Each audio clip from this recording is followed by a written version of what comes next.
ಬಂದಿರುವಂತಹದ್ದು ಯಾವುದು? Knight of wands ಬಂದಿದೆ. ಯಾವುದೋ ಕೆಲವೊಂದು ನಿರ್ಧಾರಗಳನ್ನ ಮಾಡ್ತಾ ಇರುವಂತಹದ್ದು, ಧೈರ್ಯದಿಂದ ಕೆಲವು ನಿರ್ಧಾರಗಳನ್ನ ನೀವು ಮಾಡ್ತಾ ಇರುವಂತಹದ್ದು ರೆಪ್ರೆಸೆಂಟ್ ಆಗ್ತಾ ಇದೆ. ಆಕ್ಷನ್ಸ್ ಅನ್ನ ತಗೋತಾ ಇರುವಂತಹದ್ದು ನಿಮಗೆ ರೆಪ್ರೆಸೆಂಟ್ ಆಗ್ತಾ ಇದೆ ಬಾಟಮ್ ಆಫ್ ದ ಡಕ್ ಅಲ್ಲಿ. ಓಕೆ, ಇನ್ ನಿಯರ್ ಪಾಸ್ಟಿನಲ್ಲಿ ಏನಾಗಿದೆ? ನಿಮ್ಮ ಲವ್ ಲೈಫಿನ ವಿಚಾರವಾಗಿದ್ರೆ ದ ಫೂಲ್ ಕಾರ್ಡ್ ರೆಪ್ರೆಸೆಂಟ್ ಆಗಿದೆ. ತುಂಬಾನೇ ಚೆನ್ನಾಗಿದೆ, ಜಾಯ್ಫುಲ್ ಆಗಿತ್ತು, ಬಿಗಿನಿಂಗ್ ತುಂಬಾ ಚೆನ್ನಾಗೇ ಇದೆ. ಕಾರ್ಡ್ ಬಂದಿರುವಂತಹದ್ದೇನು? ವೀಲ್ ಆಫ್ ಫಾರ್ಚೂನ್ ಬಂದಿದೆ. ಸೊ ನಿಮ್ಮ ಲವ್ ಲೈಫಿನ ವಿಚಾರವಾಗಿ ನೀವು ಕೆಲವೊಂದು ಬದಲಾವಣೆಗಳನ್ನ ನೀವು ಮಾಡ್ಕೊಂಡಿರುವಂತಹದ್ದು ಇಲ್ಲಿ ರೆಪ್ರೆಸೆಂಟ್ ಆಗ್ತಾ ಇದೆ. ಕ್ವೀನ್ ಆಫ್ ಕಪ್ಸ್ ಏನನ್ನ ರೆಪ್ರೆಸೆಂಟ್ ಮಾಡುತ್ತೆ? ಸೊ ಕ್ವೀನ್ ಆಫ್ ಕಪ್ಸ್ ನೀವು ಯಾಕೆ ಬದಲಾವಣೆಗಳನ್ನ ಮಾಡ್ಕೊಂಡಿದ್ದೀರಾ? ಕೆಲವೊಂದು ರೀತಿಯ ಸ್ಟೇಬಲ್ ಇರಬೇಕು, ಬಹಳ ಕೇರ್ ಅನ್ನ ಮಾಡ್ತಾ ಇರುವಂತಹದ್ದು, ಲವ್ ಲೈಫಿನ ವಿಚಾರವಾಗಿ ಬಹಳಷ್ಟು ಇಂಟ್ರೆಸ್ಟ್ ಅನ್ನ ತಗೊಂಡಿರುವಂತಹದ್ದು ನಿಯರ್ ಪಾಸ್ಟಿನಲ್ಲಿ ರೆಪ್ರೆಸೆಂಟ್ ಆಗ್ತಾ ಇದೆ. ಓಕೆ, ಎಟ್ ಪ್ರೆಸೆಂಟಿನಲ್ಲಿ ಯಾಕೋ ನಿಮ್ಮಲ್ಲಿ 2 ಆಪ್ಷನ್ಸ್ ಗಳಿರುವಂತಹದ್ದು ರೆಪ್ರೆಸೆಂಟ್ ಆಗ್ತಾ ಇದೆ. ಯಾಕೋ 2 ಆಲೋಚನೆಗಳನ್ನ ನೀವು ಮಾಡ್ತಾ ಇರುವಂತಹದ್ದು ಅಟ್ ಪ್ರೆಸೆಂಟಿನಲ್ಲಿ ರೆಪ್ರೆಸೆಂಟ್ ಆಗ್ತಾ ಇದೆ. 2 ಆಯ್ಕೆಗಳು ನಿಮ್ಮಲ್ಲಿ ಇರುವಂತಹದ್ದು, 2 ಆಲೋಚನೆಗಳನ್ನ ಮಾಡ್ತಾ ಇರುವಂತಹದ್ದು, ಏನೋ ಒಂದು ರೀತಿಯ ಕನ್ಫ್ಯೂಷನ್ಸ್ ಅಲ್ಲಿ ಇರುವಂತಹದ್ದು ನಿಮ್ಮ ಲವ್ ಲೈಫ್ ನ ವಿಚಾರವಾಗಿ ರೆಪ್ರೆಸೆಂಟ್ ಆಗ್ತಾ ಇದೆ. ಓಕೆನಾ? ಸೆಕೆಂಡ್ ಕಾರ್ಡ್ ಯಾವ್ದು ಬಂದಿದೆ? 10 ಆಫ್ ಕಪ್ಸ್ ಬಂದಿದೆ. ಸೊ 10 ಆಫ್ ಕಪ್ಸ್ ನಿಮ್ಗೆ ಫುಲ್ಫಿಲ್ಮೆಂಟ್ ಇರುತ್ತೆ, ಸಮಾಧಾನ ಇರುತ್ತೆ, ಖುಷಿಯಾಗಿರುತ್ತೆ ಅನ್ನೋದು ನೀವು ಆಲೋಚನೆಯನ್ನ ಮಾಡಿದ್ರಿ. 2 ಆಯ್ಕೆಗಳಲ್ಲಿ ಯಾವ್ದನ್ನ ಸೆಲೆಕ್ಟ್ ಮಾಡಬೇಕು?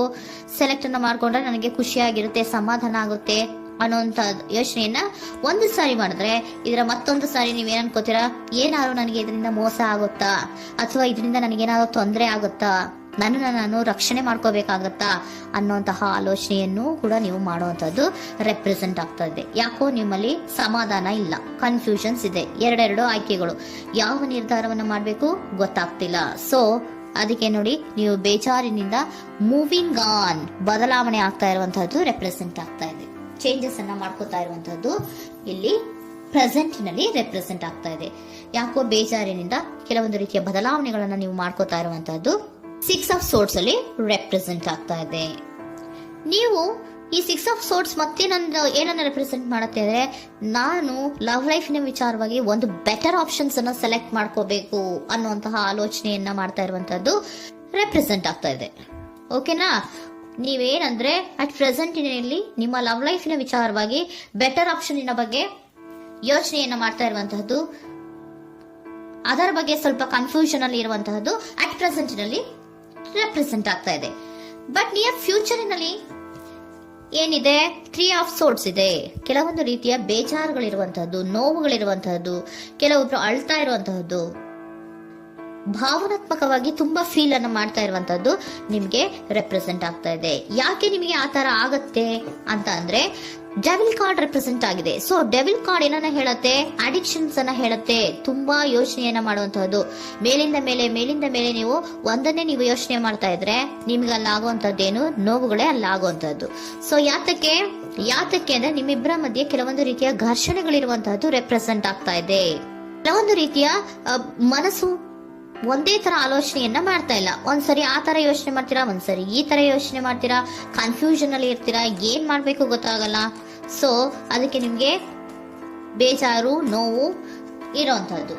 ಮತ್ತೆ ನೆಕ್ಸ್ಟ್ ಕಾರ್ಡ್ ಬಂದಿರುವಂತದ್ದೇನು? 5 ಆಫ್ ಪ್ಯಾಂಟಿಕಲ್ಸ್ ಬಂದಿದೆ. ಸೊ 5 ಆಫ್ ಪ್ಯಾಂಟಿಕಲ್ಸ್ ಏನು?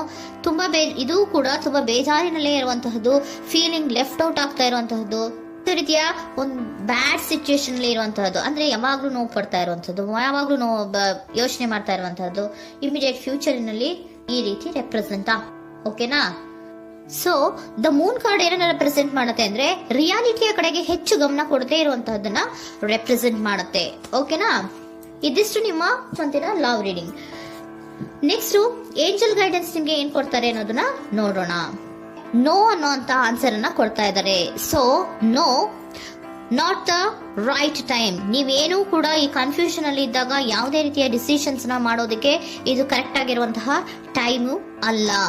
Perfect timing. So perfect timing ಅನ್ನ ಬಂದಾಗ ನೀವು ಕೆಲವೊಂದು ರೀತಿಯ ಡಿಸಿಷನ್ಸ್ ಅನ್ನ ಮಾಡ್ಬೇಕಾಗತ್ತೆ. ಯಾವಾಗ ಅಂದ್ರೆ ನೀವು ಮನಸ್ಥಿತಿಯನ್ನ ನೀಟಾಗಿ ಇಟ್ಕೊಂಡಾಗ, ಕೆಲವೊಂದು ರೀತಿಯ ಕನ್ಫ್ಯೂಷನ್ಸ್ ಇಂದ ನೀವು ಆಚೆ ಬಂದಾಗ, ಯಾವಾಗ ನೀವು ಕ್ಲಿಯರ್ ಥಿಂಕಿಂಗ್ ಅನ್ನ ಮಾಡ್ತೀರಾ ಅದು ಪರ್ಫೆಕ್ಟ್ ಟೈಮಿಂಗ್. ಸೊ ಆಗ ನಿಮ್ಗೆ ಕೆಲವೊಂದು ರೀತಿಯ ಫರ್ಗಿವ್ನೆಸ್ ಅನ್ನೋದು ಇರುತ್ತೆ ಅನ್ನೋದನ್ನ ಏಂಜಲ್ ಗೈಡೆನ್ಸ್ ನಿಮ್ಗೆ ಹೇಳ್ತಾ ಇದ್ದಾರೆ. ಸೊ ಹಾಗಿದ್ರೆ ಸರೆಂಡರ್ ಕಾರ್ಡ್ಗಳು ನಿಮ್ಗೆ ಏನ್ ಹೇಳುತ್ತಾರೆ ಅನ್ನೋದನ್ನ ನೋಡೋಣ. Surrender to your soul path. Your life journey has been perfectly designed for your soul growth. Embrace every lesson and every moment.